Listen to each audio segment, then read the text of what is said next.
sont en jeûne. Donc ne pensons pas que c'est seulement les hommes qui jeûnent, la nature elle-même jeûne. Les chrétiens jeûnent, les juifs jeûnent. Vous savez, le moment que Moïse devait quitter en Égypte pour rejoindre Canaan avec les captifs qui étaient sous gouvernance du Pharaon, quand il a fini de dépasser la mer Rouge, ils ont fait 40 ans dans le désert, ne pas pouvoir atteindre ces œufs.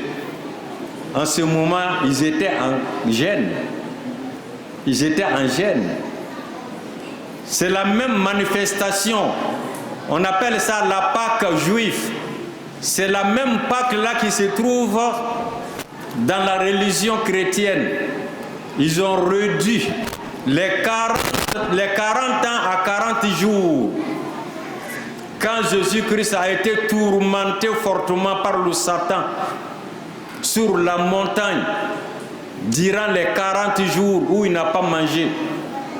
Donc ceci aussi est devenu un symbole dans le christianisme. Les chrétiens jeûnent, mais les catholiques sont les plus intéressés dans ces jeûnes que les protestants. Selon certains protestants, ce n'est pas une recommandation biblique de jeûner. Il ne faut pas regarder ce qui est illicite. Donc les yeux aussi doivent jeûner. Il ne faut pas écouter les paroles malsaines. Donc les oreilles aussi jeûnent selon l'islam. Il ne faut pas parler les mauvaises paroles. C'est que la bouche aussi jeûne. Mais la bouche a des problèmes. Ce qu'il rentre et ce qu'il sort. Tout ça là c'est dans la bouche. Ce qu'il rentre c'est par la bouche. Et ce qu'il sort, c'est par la bouche. C'est pourquoi Jésus-Christ disait que ce qu'il sort est plus dangereux que ce qu'il rentre. Boire de l'alcool, manger la chair de porc, ça rentre. Mais médire quelqu'un, ou mentir sur quelqu'un, ou insulter quelqu'un, c'est ce qu'il sort. Ça, c'est plus mauvais que ce qu'il rentre. Donc dans le jeûne, narine aussi jeûne. On va se poser 1001 questions. Mais comment narine peut jeûner? Vous savez que les drogues les plus dangereuses sont aujourd'hui tirées par narine. Donc narine aussi doit jeûner pour ne pas aussi tirer des choses illicites interdites par Allah subhanahu wa ta'ala. La main aussi jeûne pour ne pas voler, pour ne pas toucher ce qui est illicite à ta main. Donc la main doit jeûner.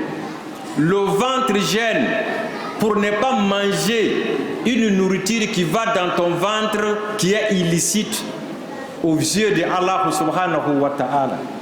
Les pieds aussi jeûnent pour ne pas marcher avec ton pied pour aller commettre du mal, ou aller tuer, ou aller voler en marchant avec tes pieds. Donc le pied aussi doit jeûner.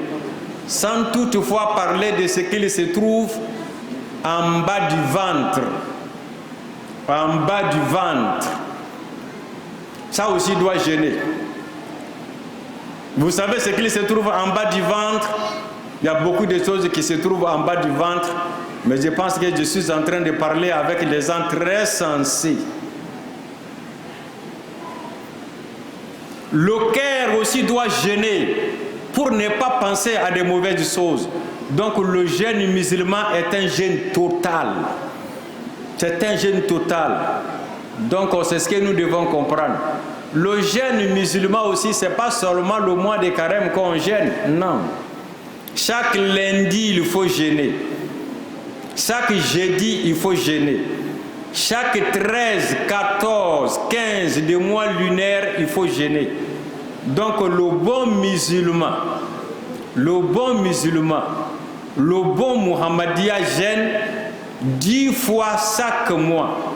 Dans les 30 jours, il a 10 jours de jeûne.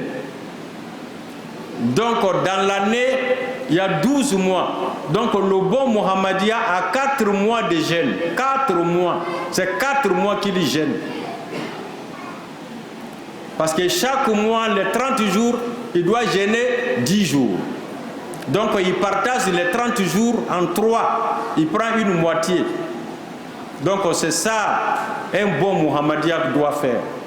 Donc les 12 mois de l'année, quand on regarde les 12 mois, on partage maintenant 4. 4 fois combien? 4 fois 3. Donc il prend les 4. Donc le bon Mohammedia, femme comme garçon, jeûne 4 mois chaque année. Donc le mois du jeûne, le mois de Ramadan est venu nous trouver dans le jeûne. Le mois du jeûne s'en va pour nous trouver dans le jeûne.